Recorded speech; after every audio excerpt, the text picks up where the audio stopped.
Hi everyone, this is Trista Fergerson and this is my screencast-o-matic for critical thinking.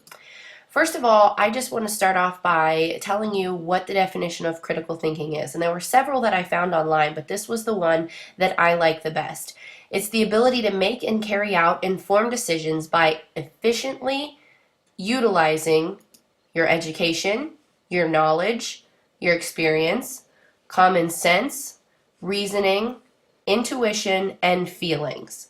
Now I'll go back to the definition, and the reason that I wanted to use this one is because of common sense. There were so many things that kind of defined critical thinking, but I think common sense is a big part of critical thinking, and common sense is oftentimes things that high school students don't really use. I'm sure a lot of you have experienced that if you teach high school students, but I know that there are often times in class where a student will say something and I really think to myself, that makes absolutely no sense at all. So I wanted to use this definition because of the words common sense being in it. I want to move ahead to this video right here. It kind of goes with the definition that I chose to use of critical thinking. It's only about 2 minutes long and it's a cartoon of Chicken Little, so enjoy.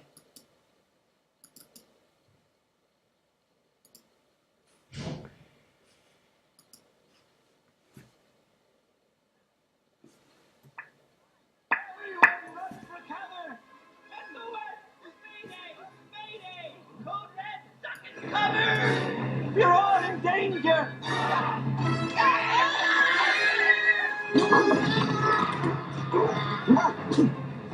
Run for cover! Run for your lives! Emergency!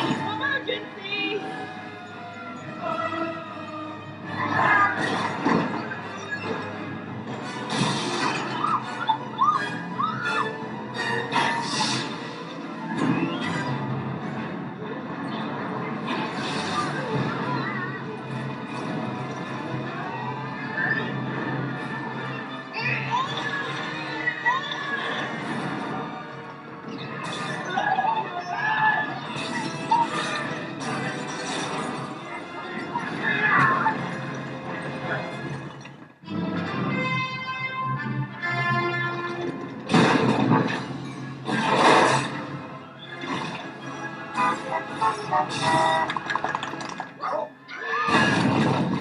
Run for cover!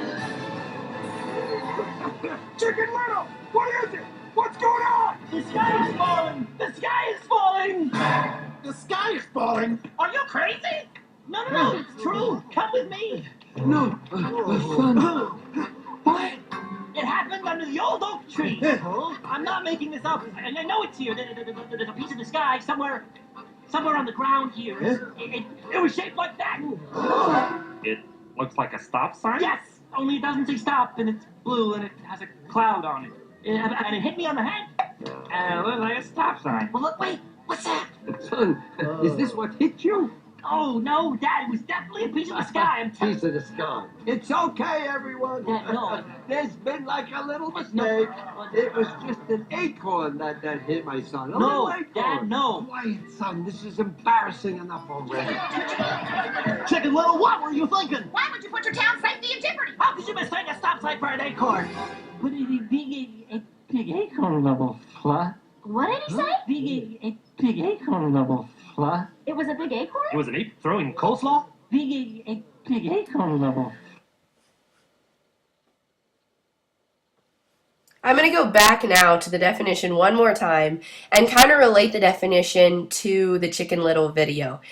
If you look, lifetime education and knowledge are the top two things in this definition, and obviously Chicken Little used neither his education or knowledge that the sky can't actually fall. He obviously used no experience other than that one piece of acorn, and then of course he used no common sense knowing that the sky can't really fall. And then if you move to the townspeople, they use no solid reasoning, and all they went by were their feelings of what Chicken Little had been saying. Again, they didn't use their knowledge or common sense either. And had they used some of those things, maybe the town wouldn't have wreaked so much havoc or had so much chaos in it that day because of what Chicken Little was saying. Moving on, critical thinkers can be. Here are 5 things that critical thinkers can be. And the ones that I want to go over are the second one, fourth, and fifth ones, because those are the ones that I'm using in my class right now most often. I'm going to relate this to my speech class. Gather and assess relevant information. When giving a speech, you have to find information on your topic, otherwise you're not a credible speaker. So often kids forget that, and they think they can just tell you whatever they want, and other students are thinking, really, where did you get this information? You have no idea. I don't know if other students are really thinking that, but I am definitely thinking that. The next one, the fourth one, think open-mindedly. That's something that high school students don't do very often, and even adults don't think open-mindedly very often. They're kind of stuck on what they know and what they already think, and they really don't want to hear what other people have to say, and you can't be a critical thinker unless you have an open mind. And then communicate effectively with others to come to a solution. In the communication and collaboration video that we previously did, I remember putting in there, if you don't communicate effectively, you don't communicate, or if you don't communicate and come to a solution, you're not communicating at all. And that's what's happening with us as critical thinkers. If we can't communicate with someone, communication is a big part of critical thinking, because that gives us a chance to collaborate and move on and find that solution. There are 6 steps that I want to go over in becoming a critical thinker, and we'll start with the first one, which is knowledge, which means to identify what is being said. The example that I put for you is 2 people talking, and one saying you should dance while the other ponders the information. The second part is comprehension. That's when you understand what you've read, heard, and seen, then relate it to yourself. So the second person says, she said to dance. And that person then thinks about it and says, I like to dance, comprehending the information. Next, that person's going to apply the information, which is the third part, application. Understand the material, read, heard, and seen, relating it to yourself, and then following through. She said to dance. That person thought, I like to dance, so they started dancing. The fourth part of critical thinking that I want to talk about is analysis, which involves breaking down what you read, hear, and into its component parts in order to make it clear how the ideas are ordered, related, and connected to another idea, which then moves into synthesis. You first see here, this picture shows you analyzing, and then we create what we analyze. If you can't analyze a situation, you can't create anything from it. And that's what synthesis says. Synthesis involves the ability to put together the parts you analyzed with other information to create something original. And the last part I want to talk about is the evaluation. Evaluation occurs once you've understood and analyzed what is said or written, and then you can decide whether or not you want to take a particular action on what was said or written. And I go back to my first example with the dancers. He thought to himself, I like to dance, then he applied it to himself, and now he's evaluating after he's been dancing. Not do I just like to dance, I love to dance.